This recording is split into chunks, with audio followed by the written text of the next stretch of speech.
Меня давно няма. Між нас бескрайняя зима.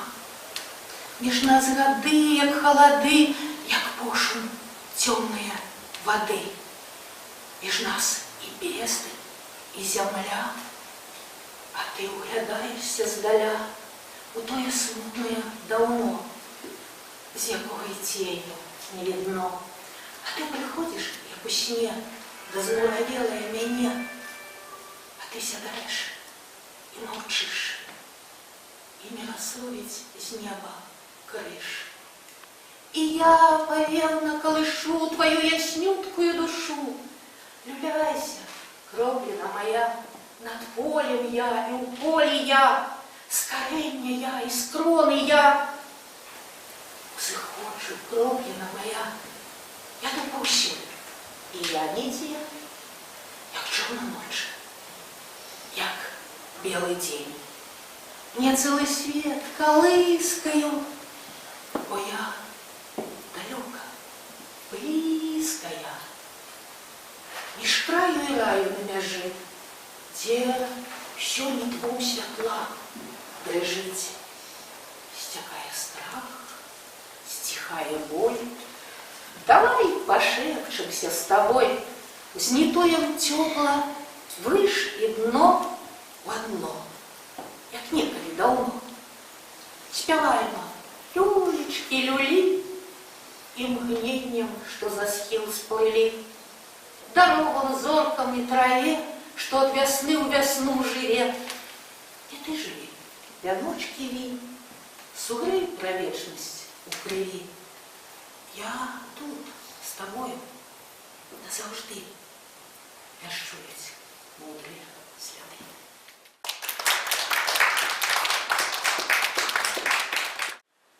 Великоднем назывались якраз вот такие дни. Равноденье весновое – это Великдень. И Великдень, чему он Великдень? Потому что это старый, сивый, архаичный, прадавний Новый год. Наши продки сустракали Новый год тады, калі гэта робіць прырода. І больш нічога не придумляли, не пераносили тэрмінаў, не называли и не рассказывали, як это трэба рабіць. Считывали природу, а природа считывала их, бо яны ёсць частинкой природы, мы так само ёсць частинкой природы. Можна ад гэтага адысціся трошки здаля, паглядзець. Яно вартае, каб я сёння ў гэтым жыла. Чым больш езжу, слухаю дуды, а калі іх 10-12 вучыць, то і ток тебе, попросту разрывае. Ты перастаеш існаваць як істота уцелаваная, а робішся нейкай сапраўды энергіяй, што крыляе. Так это толькі дуды, а колькі ў нас? Не толькі ў нас, па ўсім свеце, але сваё яно ж зноў-такі шчытка, разумееце? Шчытваецца інфармацыя, якую закладалі неведома колькі стагоддзяў таму. І не задумляліся, што трэба да нас гэта данесці. Папросту жылі. Вот што мы згубілі. Мы згубілі прашчыню жыць у рытмах прыроды. Прыходзіла вясна, адбывалася навагоддзе. І вось тут пачыналася зладаванне з гэтай прыродай. Раз я частинка, кривинка, клеточка, то мне трэба за этим агульным, целым, таемным, не зусім вядомым, не патлумачаным, нейкім чынам дамаўляцца. Але нема аб'екту, з якім трэба дамовіцца, падаць руку і заключыць дакумент. Разумееце? Ёсць вось гэтае нешта до такой ступені агромністае, непазнавальнае, мудрае, тонкае. І я... Але мне хочется сказать, и я маленький, але человек не пачуваў себе маленьким. Гэта мы пачуваем себе маленькими, калі нам этнографы целого советского периоду распавядаюць, что человек усе обрады, а у нас вышло больше за 70 томов народной творчасці, Академия наук, нідзе ў свеце нема, я наўмысна дазнавалась. Это огромнейший свет. И что? Он не хотел как бы урожай, як нам доводили увесь советский час. Вот он таки был бедный, працаваў на землі, вечно не было чего есть, и голодовал. И все обрады робил, как земля уродила и дала ему спожитку. И это могло застаться праз тысячагоддзі. И это могло пробивать гэтым вось током. И это могло нас заховать во все выпрабаванні часу. Чего только тут не было. На сумежжи двух светов, Усходу и Заходу. Кто только не ходил. А мы застались. И застаемся, и далее передаем. И сегодня с вами сустрелись, потому что нам требовалось гэтае вочы в вочы, сердце в сердце. Слово в слово, думка в думку, и все. Есть целость, тая целость, куда человек потраплял разобрать. От Великодня, от Равноденья, далее шли сороки. У детей сегодня пытаемся, что такое сороки. Ну, 40. А что? Не ведаете. Ну, здавалося б, ну, элементарно. Напек в душах, наробил, яшчэ знайкаў матэрыялу в душах, выйшаў, сустраў вясну. А калі збеглі в душах, і калі рабілі іх з якога матэрыялу, і калі рабілі вось гэтую свістульку з гліны, і тую акарыну з гліны, то гэта ж укладалася не толькі энергія гліны, ці дрэва, ці зерня мукі, насення. Это укладалася ўсё, што я... Это медитативний стан. Ніхто не робив у похопки. Уваходили у медитативний стан злучності з усім сусветом. Хай собі так і не думали. Гэта было на ўзроўні падсведомасці.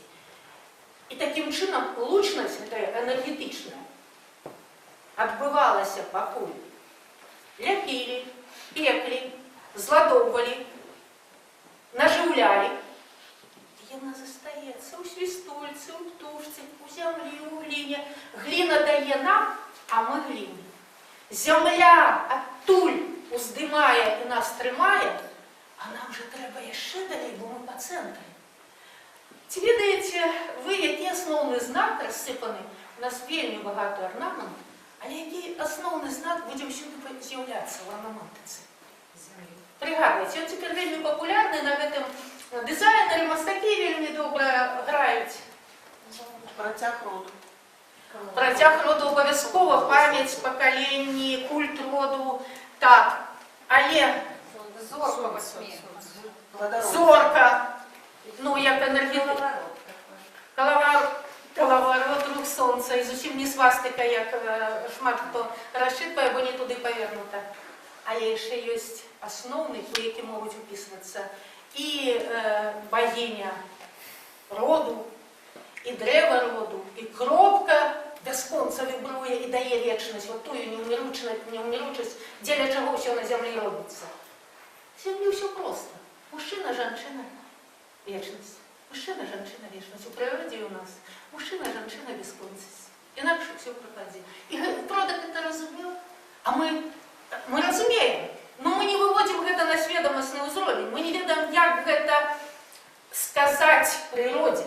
Яна нам кажа, мы прымаем, а адказаць разлучыліся. Дык вось рог. Памятаеце? Ён паўсюль так вот адзін за другі чапляецца, выходзіць такі ланцужок. Што такое рог? Па белым чырвоным. Ось гэты вот трыкутнік. Трикутник Бога, души, духу, верху, неба. Тут середина. Ось гэты трикутник ниже. Продкам. Память минулости. И той, кто живе, все мы с вами, ровно посередине. Праз нас ідзе минулость, каб сустрэцца з будучым. Калі мінуласць праз нас перастане хадзіць, а мы вось-вось на самом сумежжы, будучыня прыйдзе на гэтую зямлю, не ведаючы, чаго яна. Місія згубіцца. Голас у касмічных далечах згубіцца. Мы ўжо вось роўненька на кладачцы. Мовы няма, ёсць, але мы яе не хочам дастаць з сусекаў і пусціць туды ў космас удалеч. І толькі ў гэтым ромбе сапраўды адбываецца. У яго часта ўпісваюць у арнаменты цыкруг, бясконцасць. Альбо пасярэдзіне, мне кожны раз, як гляджу, здаецца, што яна нават свеціцца, ёсць кропачка. І гэтая кропачка азначае працяг, нараджэнне. Яна з'яўляецца ў арнаментыцы толькі у дзяўчат, якія ўжо могуць заплодзіць, няма ў дзяцей, сюды законы, і няма ў старых жанчын. Няма на памінальных рушніках і на посцілках, але ёсць на вясельных. Законы нашай традыцыі – гэта абсалютная гармонія суладнасці чалавека, жывых істот і ўсяе прыроды. Калі мы з гэтых законаў выкуліліся, ці можам выкуліцца, значыць, мы застаемся як? Адрачэнцамі ад усяго, што ёсць у свеце, да? Адпрэчанцамі, отвержаныя ў любой, памятаеце? Але гэта ў грамадстве, у социуме. А калі ты отвержаны ў прыродзе, што з тобой будзе адбывацца? Ты будзеш нямець. Ну, голас не перадаецца, ты не пераймаеш. Ты не бярэш нот. Ты будзеш беднець. Адбываеце? І тому, што зямля не родзіць. Таму, што ў цябе нема магуты, тае продкавае, вечнае, ўсё гэта прыняць і перадаць далей. Разумееце? Ты можаш прымаць малюсенькую часцінку, матэрыяльную, уфізычаную, але ты не перадаеш духу. А што такое матэрыя без духу? Вось Вялікдзень пачынае адлік 40 дзён, якія ў народзе ў традыцыі называліся вялікімі. І яны доўжацца, ідуць, як палічыць ад раўнадзення, роўненька там пад сёмуху, пад тройцу. І ўвесь гадавы каляндар, вот мы ў вясне знаходзімся, ён увесь складаваны на абсалютным рытме, які нельга парушыць, інакш разбурыцца ўсё, рассыпецца. Зачэпіш не там, і ўсё. На траічнасці абрадавай. У каляды колькі вечароў калядных ёсць? Пуццей. 3 пуцці. Вялікая, шчодрая, голодная. Кожная куцця па-свойму ладуецца свае стравы, бо гэта энергія. Нават свой лад рассаджвання за сталом, хто дзе павінен сядзець. Дзе старыя, дзе маладыя, дзе зусім маленькія. Гэта такая глыбізная філасофія, якая трымала ўсё у адной тканцы. Все нітачкі адна да другой, шчыльненька. Теперь оно вот такое вот рассыпанное, да? Треба збирать, зладоўваць, падгладжваць. Тое самае ў Вялікадні. Вялікдзень – гэта раўнадзенне, ці сыракі. Далей у нас ідзе добравест. Так, сёння у дзяцей пыталася. Калі мы кажам благавешчанне, што мы вястуем самім сабе і прыродзе? Что означает слово «благо» в нашей мове? Уявляете? Наше такое простоватое дачыненне з іншай мовай, якая таксама тут жыве, дыхае, на ёй твораць шмат літаратурных рэчаў, наше вот это недагляд свайго поля спараджае такія недарэчнасці. Благавешчанне – гэта мы самі сабе жадаем кепскага. Уявляеце? І калі расчытваць усю знакавую сістэму нашай традыцыі, усе арнаменты, усе вось гэтыя законы, дзе ўсё адно з другім шчэплена, то выходзіць, што апошнія некалькі стагоддзяў мы самі сабе праграмуем нашыя неўдаліцы. Уявляеце? Мы не так паварочваем знак, і ён уже працуе, ён вібруе, это светлавая кропка. Любы знак, які павернуты не так, ён уже вястуе не тое, альбо зусім нічого не вястуе, і застаецца пустэча. Вось якімі асцярожнымі трэба быць з народнай культурай. Яна не прымітыўная, як нам паказваюць там танцы і такія лёгкія гульні. яна разнастайная, гэта агромністае багацце, якое яшчэ ніхто насамрэч да рэшты не прачытаў і, можа, ніколі не прачытае, бо ёсць яшчэ Божыя таямніцы. Вот эта сакральнасць, эта таемнасць, гэтая святасць, якая і жрецам не перадавалася колісь. Калі б у мяне быў час, а у вас жаданне, калі б у нас было так усё зладавана, што сеў, паехаў і з некім сустрэўся, хто хацеў бы паслухаць і пагаварыць, то я распавядала агромністыя, адкрыла б такія фаліянты небачныя, як мы падобныя са старажытнымі грэкамі сваёй традыцыі, з келькамі, з ірландскай культурай, з індусамі, з ведантай, з ведамі. Усё па адных і тых жа прынцыпах, адны законы. І гэта, насамрэч, і ёсць існасцю жыцця на гэтай зямлі. Яно ёсць, ты пераступаеш з эпохі ў эпоху праз тваіх нашчадкаў, трымаючы даланю продкаў. Трымаючы, мы яе трымаем, аж бы мы проста знікалі.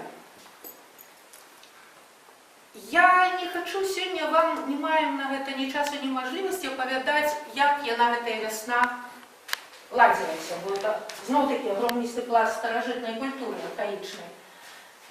Але яшчэ скажу адзін прынцып. Абавязкова адзін абрад робяць жанчыны, наступны мужчыны. Адзін жанчыны, светлавая, сонцавая энергія, энергія жыцця, крыві, абароны. Другая жанчына, энергія памяці, энергія злучнасці з продкамі, месяцовая, пераменлівая. І вот на гэтай злучнасці, на гэтай гармоніі усё і трымалася, насамрэч. І цяпер трымаецца, проста не мы робім. Робіць пакуль што тыя, хто яшчэ застаецца. Трошкі далучана моладзь, якая знайшла вось гэтае валакно і стала яго размот. А што гэта? Дзякуй Богу, такая моладзь прыйшла, а значыць, сусвет не хоча, каб мы зусім забыліся і сталі бяспомнымі. І завяршаю в этой троістасці, я казала, 3 пуці у весну саракі ці раўнадзення добравес, і што далей? Добравес это і ёсць Вялікдзень. І калі гукалі вясну на саракі ў раўнадзенні, хто можа, хто ведае? Як гукалі вясну? Агу. Так, агу, абавязкова, гэта вельмі моцны кліч насамрэч. Моцны энергетычны. Азіяцкія воіны крычалі, дарэчы, мы цяпер на дэманстрацыях крычым «Ура».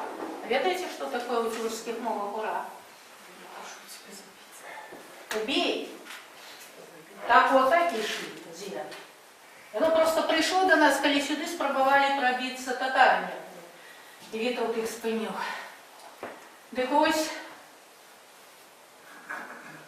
гэты кліч вінен быў гучаць з высокіх месц.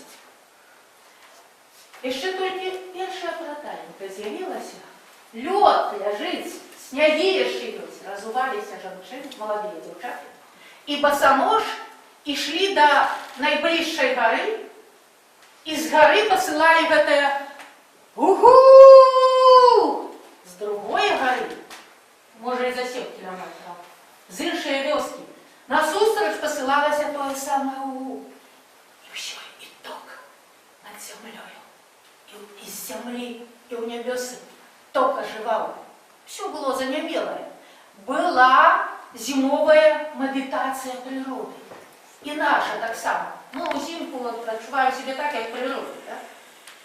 Все абудзілася. І тады пачыналіся ахоўчыя рытуалы.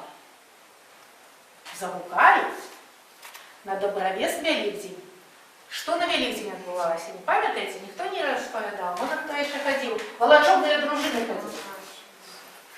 Памятаеце? У валачобных дружынах былі толькі ўжо хлопцы. Гукалі дзяўчаты, валачобнічалі хлопцы. З траістай музыкай гэта туда, скрыпка, што трэцяе бубен.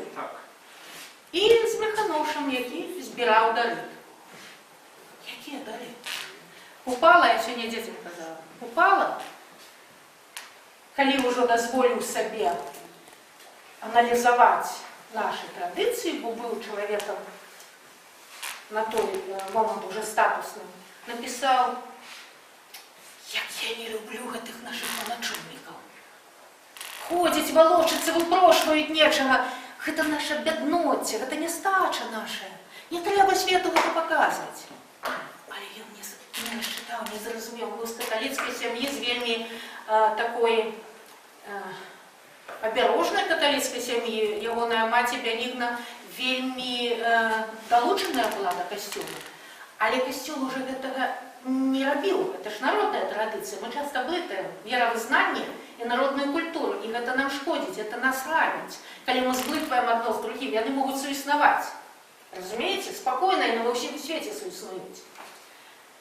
Волочебництво – это могутный, ухвальный гимн кожному, кто есть на земле и кто некогда на ней был. Волочебники спевали долгие урочистые гимны великодные, где уславлялася господыня, господар, ихные дети, уся господарка. И все это отосамливалось с сусветом. Господыня дети Зорочки, господыня Сонейка, господар Сонейка, месячек, господыня. Вы скажете, ну что, примитивно. Слово это что? Слово это сгусток энергии. Коли оно укладено в ритмику, коли оно спевается, ты программуешь себе и тем людям, кому жадаешь. Чому мы до этой поры жадаем? И завсёды будем этими пожаданиями обмениваться, так? Это глубинно у нас закодовано. Слово несе тую подею, якую ты хочешь иметь себе альбо людям. Только мы не умеем користать его, разумеете? Ритуально, обставлять певним чином. Ось. Вот вам волочебники, дружина волочебная. Чому дружина? У санскриті это иду, хода. Дру у санскриті исти. Бачите, куди сягає? У санскриту. И далее на 9-й день. Что на 9-й день после Великодня? Радуется. Радуется.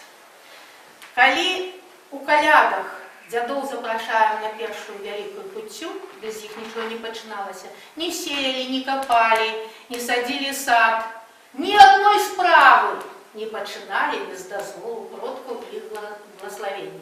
Ті яны тут, ті яны далеко у сусвеце. Гэты зворот был обовязковый, это код, это ключ. Ключ до того, что у тебя все отбудется, и ты теперь вот хочешь. Вырасти сад, зерня дасть колосся, и твои дети пойдут у свет счастливыми. Радовница моя, свои там пароли, коды, ключи, это особо. Але бачите, що давай? Альбо попереди с дядами, альбо на завершении. И вот эта троистость повторяется праз весь год. Равноденье весновое, одразу после его что отбывается?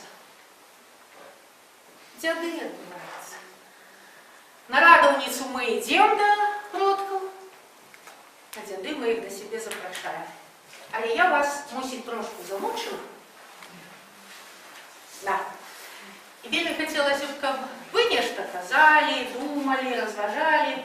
Знову-таки, как не было отчувания, что я и Ярош хочем вам довести нечто, что мы докладно ведаем. Мы не ведаем таких здогадок, как и все. Мы трошки намацали. Може питання у кого есть? Так. Нет, нема? Ну давайте, давайте.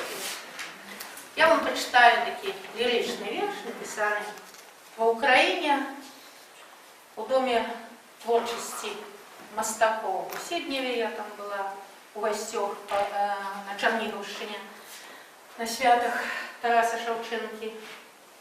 Коли там уже была беда. У лиловых облаках бездн, у липовых присадах снов соловьиные полонезы разгайдались над весной. Из-под шатов старой альтанки вышла зманлива молодость. Попросила меж древ пристанку. стала вабіць цянёт кагось. Адгукнулася песня з гаю пра каханне да і пра любоў, што згарае, ляціць, мільгае, непазнаная, як і Бог.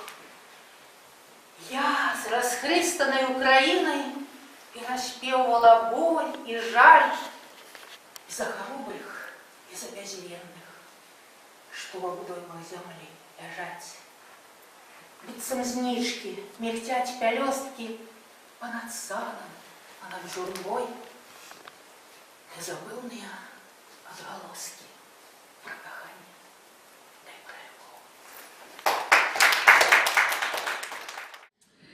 Час, в які ми сабраліся, час таксама незвычайны, час, калі для нас ідзе і Вялікдзень, і Радуніца, і вясновае раўнадзенства, все сыходзіцца.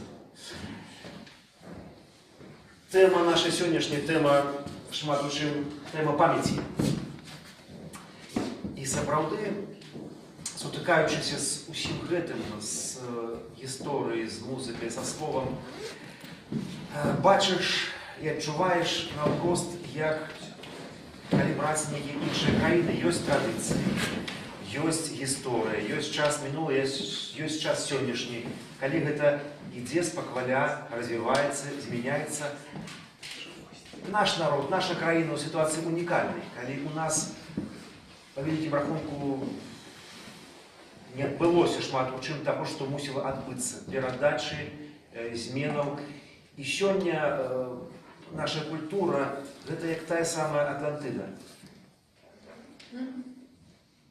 Наша краіна, як той самы кантынент, матэрык, як заўгодна, які патануў, ад якога засталіся фрагменты, маленькія выспачкі, астраўкі. І чалавек неабазнаны, ён гледзячы на гэты абсяг акіяну, бачыць нейкая выспачка. Ну, выспачка. А гэта маленькі аскепачак грандыёзнай культуры, грандыёзнага кантыненту, якога амаль няма. І сёння мы ловім гэтыя хвасты, гэтыя рэшткі. Гэта можа быць традыцыя, калі мы узгадваем продкаў, прыходзім на молітву. Гэта можа быць песня, якую ты записываеш у нейкай вёсачцы глухой ад бабулі, якая апошняя эту песню памятае. Больш ніхто не памятае. Яна сканае, ты запісаў, добра, не запісаў ты, не даехаў, що, яе няма. Гэта старажытдаўнія дакументы, калі я гісторык, я чытаю дачыненне да вашага цудоўнага горада магістрацкія кнігі Магілёва 16-17 стагоддзяў. Калі ты чытаеш і в іх бачыш, які это был горад, які нічым не саступаў ніякаму еўрапейскаму. Калі ты знаходзіш недзе на хорах вясковай цэркаўкі закінуты абраз уніяцкім, дзівосны, унікальны, якому 400 гадоў і 99% іх спалілі, бо не адпавядаюць кананічнай традыцыі. А гэта шэдэўр. І вось гэтыя інструменты, якія сёння таксама прагучаць, гэта ўсё гэтыя повязі, гэтыя нітачкі. І кожны з нас жыве унікальнай зараз сітуацыі. Калі Атлантыда патанула, але кожны з нас можа гэта аднавіць, гэту традыцыю, знайсці, выцягнуць не проста нітку, а за нітачку выцягнуць гэтую цэлую прастору, якую ты можаш апынуцца і перадаць сваім нашчадкам, тым, хто цябе атачае. Таму час страшны, але час унікальны. Калі кожны з нас можа стаць творцам. І сёння ў Беларусі, калі ты нешта робіш, ты амаль адзін у сваёй нішы, у сваёй сферы.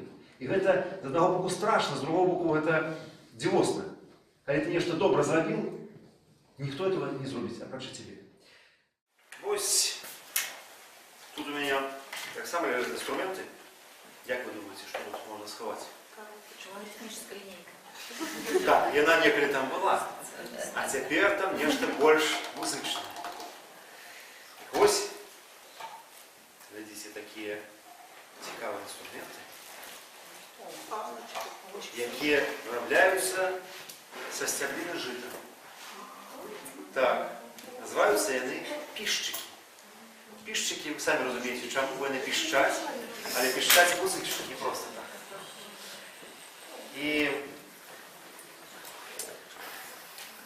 інструменты з аднаго боку цалкам зразумелыя, з другого боку абсалютна незразумелыя, калі вы выступаешь где-нибудь за межою, там люди просто часам не могут дать веры. Они говорят, такого не может быть, как это гучало. Але яно гучыць. Каб зрабіць такі інструмент, трэба знайсці натуральна сцябліну жыта у полі. Такого досыць, бачыце, тоўстага. Трэба зрэзаць яго у пэўны час. Калі трошкі раней, ці трошкі пазней, яно ўжо будзе не тое. Недаспелае, пераспелае. Трэба яго высушыць. Вострым лязом надразаецца такі язычок. Доля міліметра трошкі туды-сюды ўжо не тое. Выпальваюцца адтуліны пад ноты, трошкі прыпальваецца, тады трэба там пэўным лакам пакрыць. І ў выніку атрымліваецца інструмент. Зараз паслухаем, як іх гучыць. Гучыць.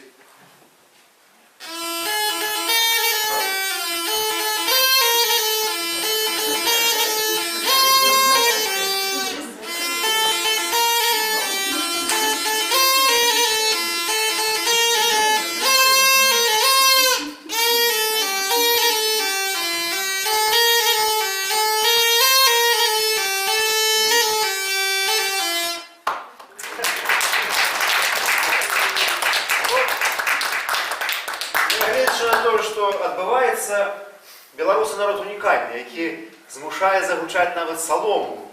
Да. Так што я спадзяюся, што ўсё ж такі у рэшце-рэшт ўсё будзе добра. А яшчэ я хацеў взяць вось такі інструмент. Вось ён незвычайны, правда? Вельмі незвычайны інструмент. Так, хто ведае, як называецца? Так, сапраўды. Называецца колавая ліра, альбо яшчэ варыянт ёсць корбавая лера. Што гэта значыць? Я патлумачу. Інструмент таксама старажытны, досыць такі рэдкі. І прынцып тут нечым падобны да скрыпкі. У скрыпцы, як вы ведаеце, гук здабываецца смычком. Але смычок ідзе, у яго ёсць канчатка. Тут трэба назад ісці. А тут прынцып такога бясконцага смыка. Чым он палягае в тым, што, глядзіце, калі я здыму гэту частку, называецца она мост, падобна да моста, там внутры стаіць кола. Вось это кола внутры. Кола круціцца, трэцца аб струны. Струны гучаць. Гэты мост яго адпаведна затуляе кола, каб чогось не здарылася. А крутится, вот эта дужка называется корба. Отсюль можно называть коловая лера, лира, лера и так, кола, альбо корбовая. Внутри, когда я здыму вот такую накрылку, вечка, внутри, вот эти струны, вот такие натискальники, клавиши, які перетискают струны в певных местах, соответственно, это градус. И вот две струны, бачатся мелодичные, а две струны, яны дают просто стабильную нейкую ноту. Вот можно комбиновать по-разному. И вельмі такі специфічны гук атрымліваецца. И вот эта лера, яна гучала с давних часов во всей Европе, и у нас. Грали на леры музыки, лерники, гучала лера так само где завгодно, и у карчме можно было почуть, и на кірмашы, яшчэ і засталіся фота старыя, беларускія, першай паловы 20-го стагоддзя, дзе лернікі яшчэ жывыя, сапраўдныя. Гучалі леры ў палацах, так што шырокі ў іх быў дыяпазон. Звычайна гэта былі такія песні самыя спецыфічныя. Гэта былі старажытныя баляды, гэта маглі быць песні рыцарскія, гэта песни такие жалостные, есть специфичный гук, отповедно, манера спевов специфичная, ну и жалостливые песни, отповедно, задача лерника была расчулить слухачов, поспевать им нечто такое, как слезы потекли из очей, как они полезли в кишени, не только по насовочке, по грошике, и, отповедно, расчуливши слухачов, можно было из них нечто корыстное отрымать. Ну, вот зараз зараз я трошки падладжу гэту леру, і мы што-небудзь з яе здабудзем у сэнсе гуку.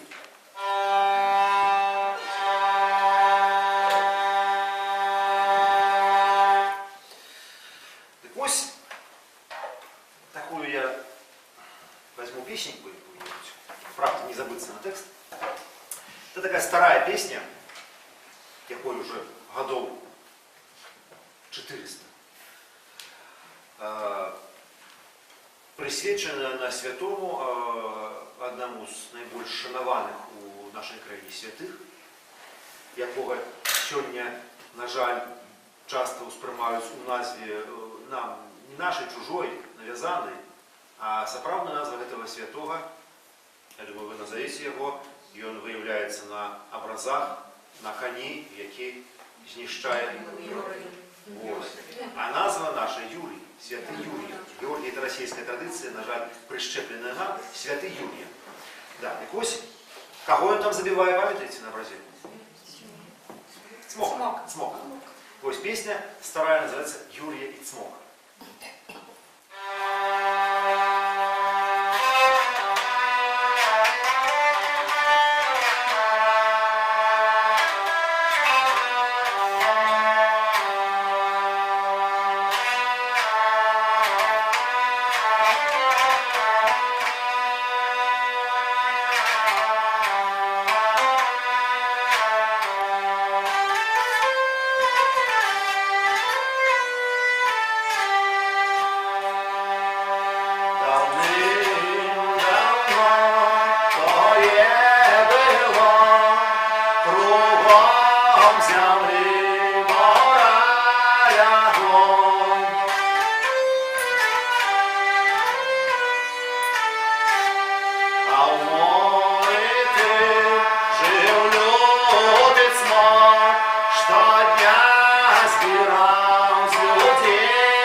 такі жалостливі пісні, як вас розчулить.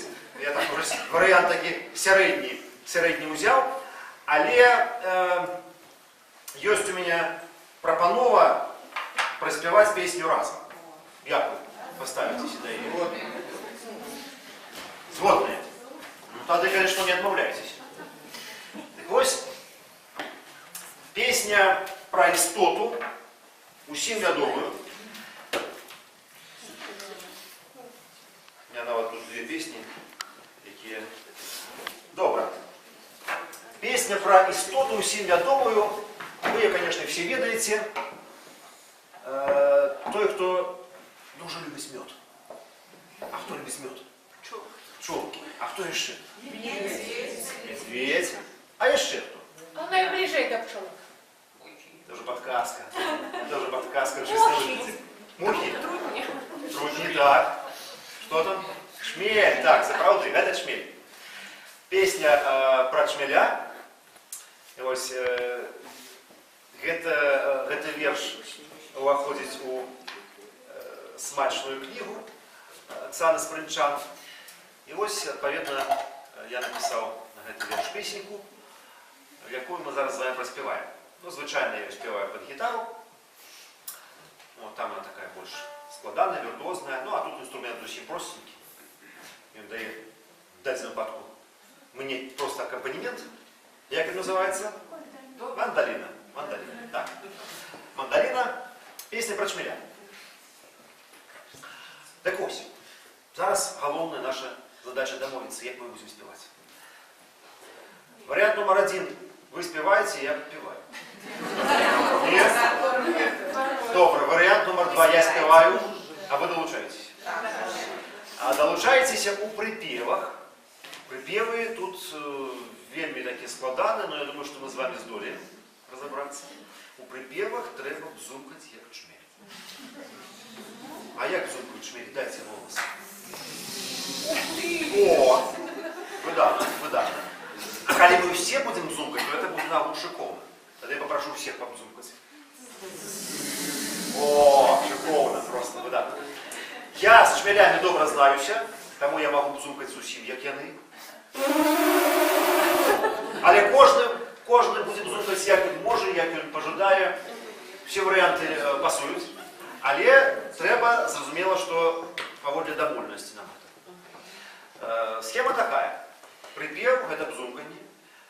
Сигнал такий. Я кажу, полетели, ми починаємо бзумкати і махати крилами як шмелі. Так, коли буде отрывливаться, вы будете подлетать трошки, но глядите, не стукнетесь у столь. А то у нас был такой с Антониной выступ, так все разошлись, что там была столь высокая, метров, может, 8, и то стали люди подлетать, снизу важно для себя, мы были сами в шоку, але такая вот энергия во всех инклетах. Так ось, я кажу, полетели, мы летим и бзумкаем, я кажу, отпочиваем, мы одразу спиняемся. Зрозумело? Репетуем. Полетели. Отпочиваем. Все, куда? Песня про шмеля.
Домок як шар, не поветраний,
гектар аматор есть, и полковник над полком на шмеля боится сесть, и полковник над полком на его боится сесть. Полетели!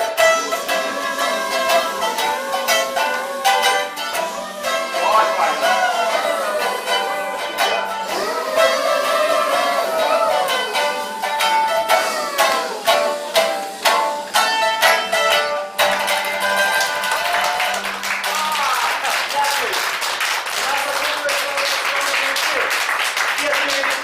Мы можем ехать с концертами по Беларуси и по Заейной межам.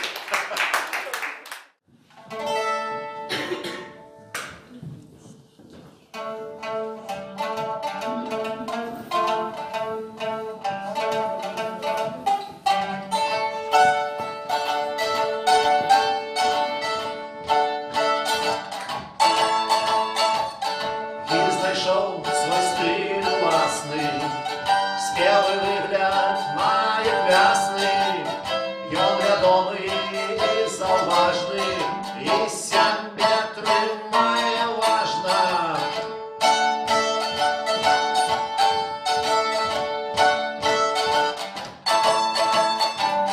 Не глядзіць на іншых птахаў, надкалі з высокіх дахаў, хай звіркочуць берагі, гіль не будзе хоть забій.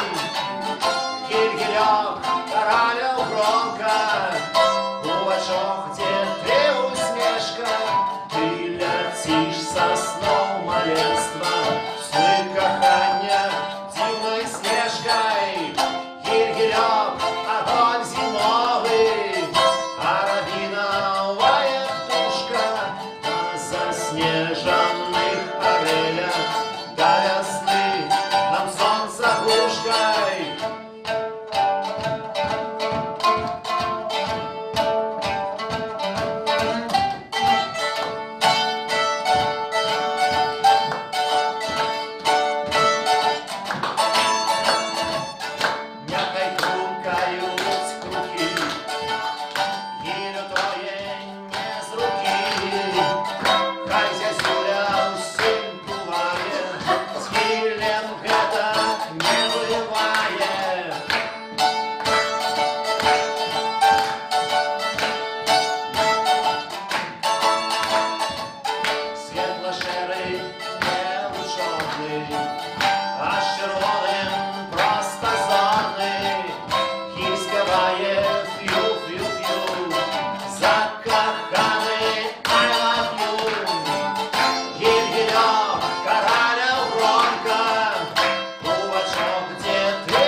Дякую всім.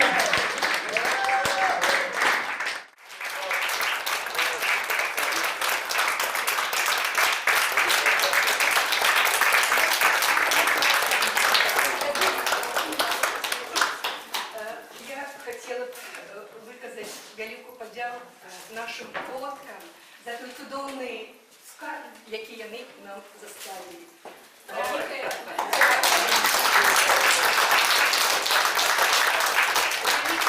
Нашему маленькому коллективу за то, что вы несете такой оптимизм, за то, что вы закранули нас, за то нечто вельми далекое, але такое родное, доброе и пяшчотное.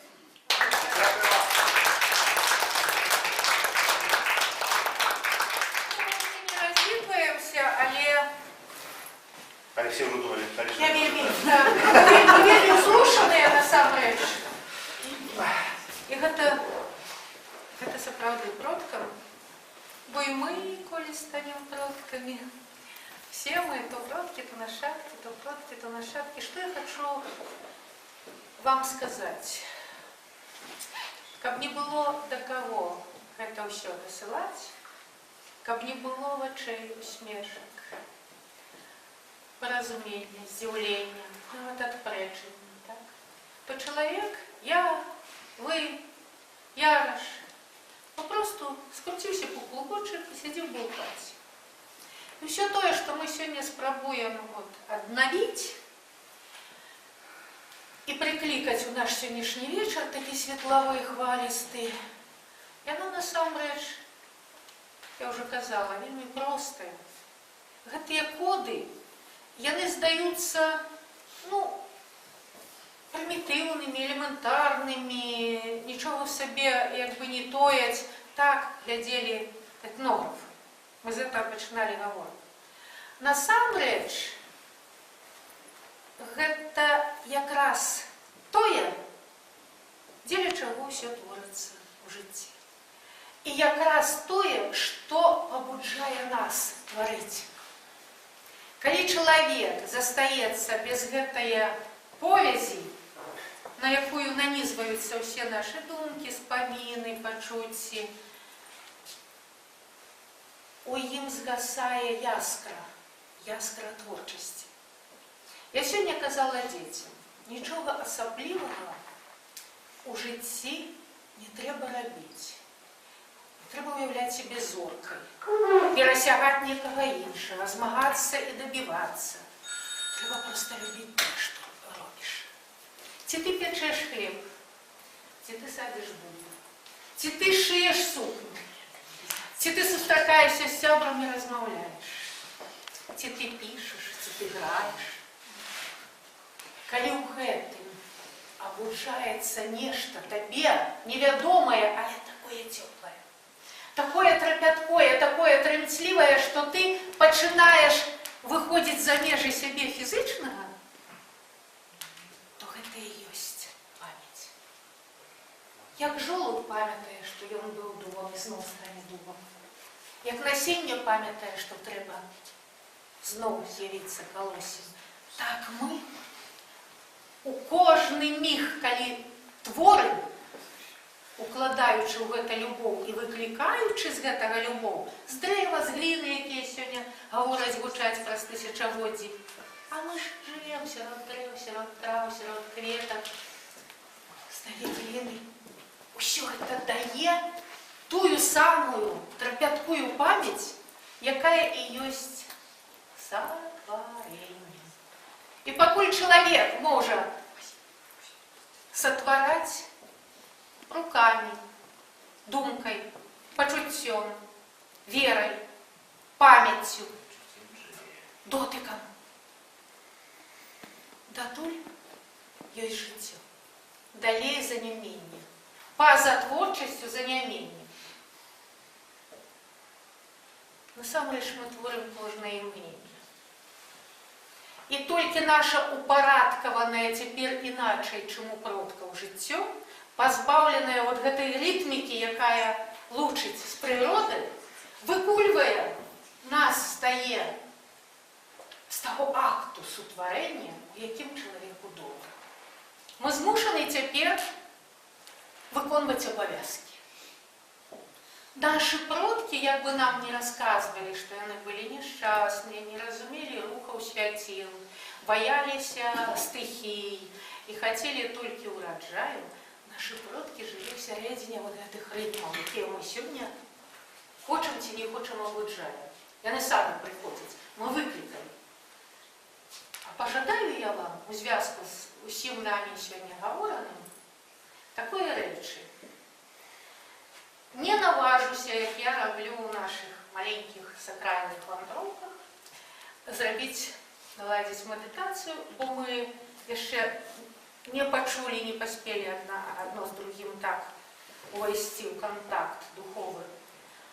Але запэўню, што гэтай нашай гутаркай мы выклікалі тую памяць, якая в великодные дни, ведаеце, як у вас являлася великодная ноч, калі цяпер у церквах робяць усеночныя, ну але ж цяпер тэрміны пазрушваліся па календары ўжо царкоўным, а тады гэта было роўненька ў раўнадзенне, калі чорная частка, цёмная частка свету, энергии и светлая ураўнаважваліся, чалавеку трэба было хоць адзін адсотак перавесці ў светлую палубу.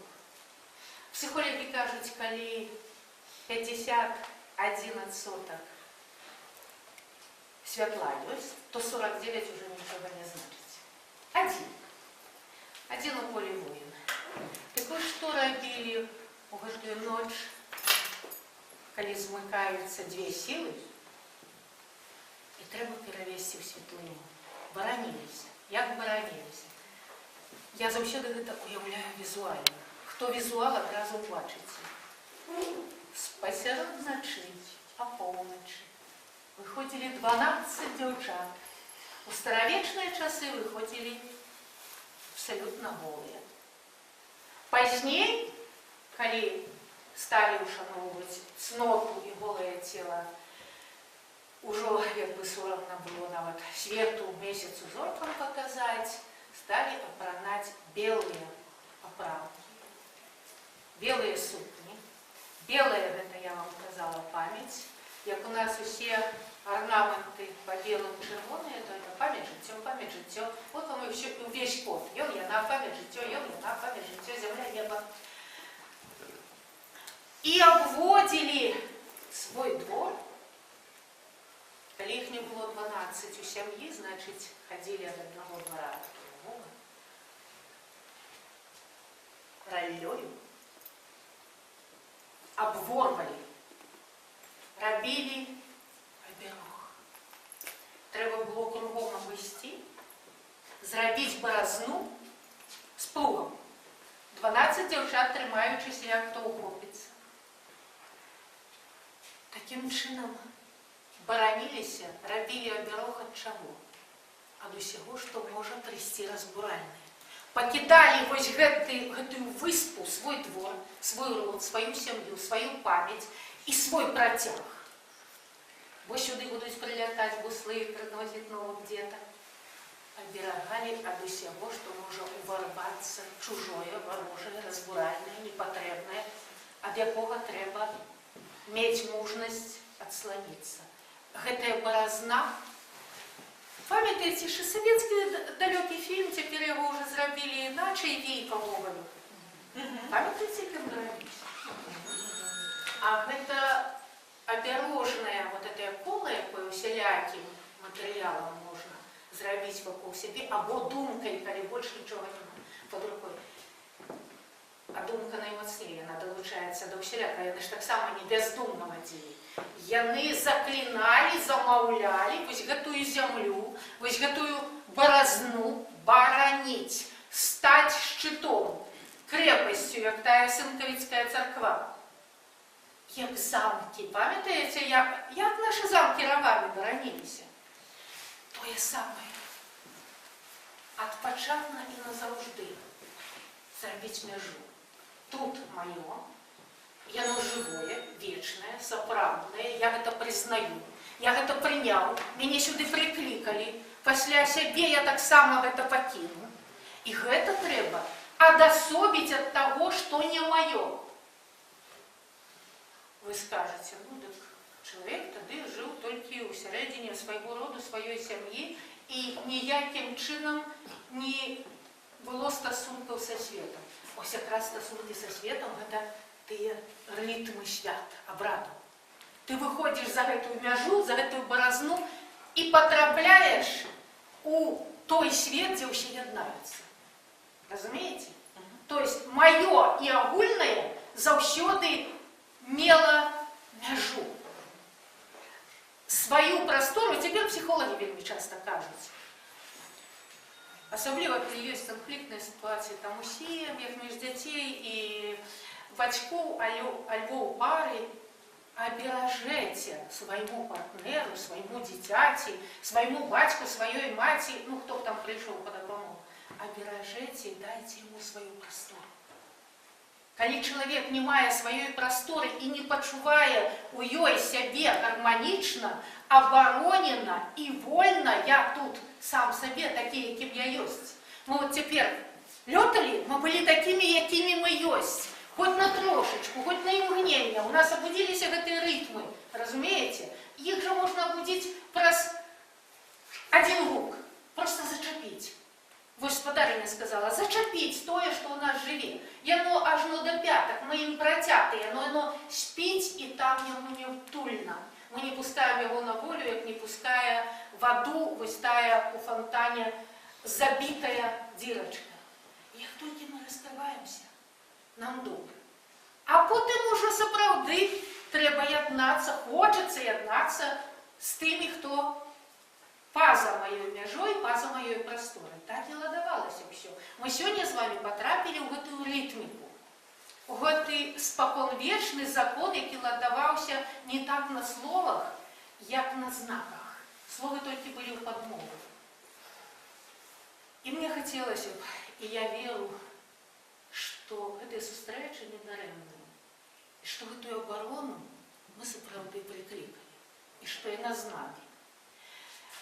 Я привезла з сабой свечку, якую запальвала на такой самой сустрэчы ў Барысаве у самы дзень раўнадзення. В этом годзе ён прыпадаў на 20 сакавіка, але не запаліла, таму што вы дома запаліце свае свечкі. Разумееце? Яна ўжо дала тут, яна ўключылася ў нашы рытмы, у нашы вось гэтыя хвалі энергетычныя, у наш ток.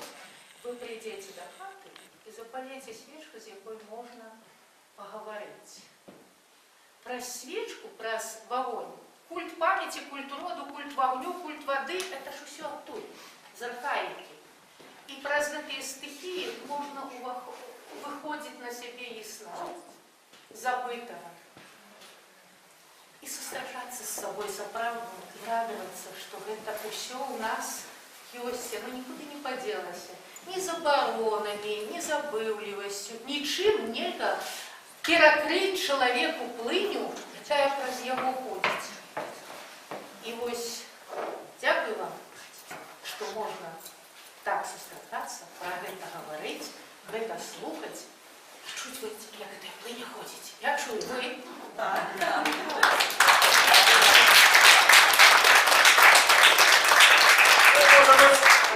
Пару нового яшчэ нужны, якая пачынала, якая завершыць нашу. І яшчэ влюбіліся ў магіле. Честная бабушка. Мы влюбіліся ў Олега, які нам яго яшчэ раз адкрыў і прыдоркаў. Мы вельмі адчулі энергетыку гэтага дому, памяць гэтага дому. І вельмі ўдзячны гаспадыні, якая нас усіх разам сабрала. Мы кланяемся.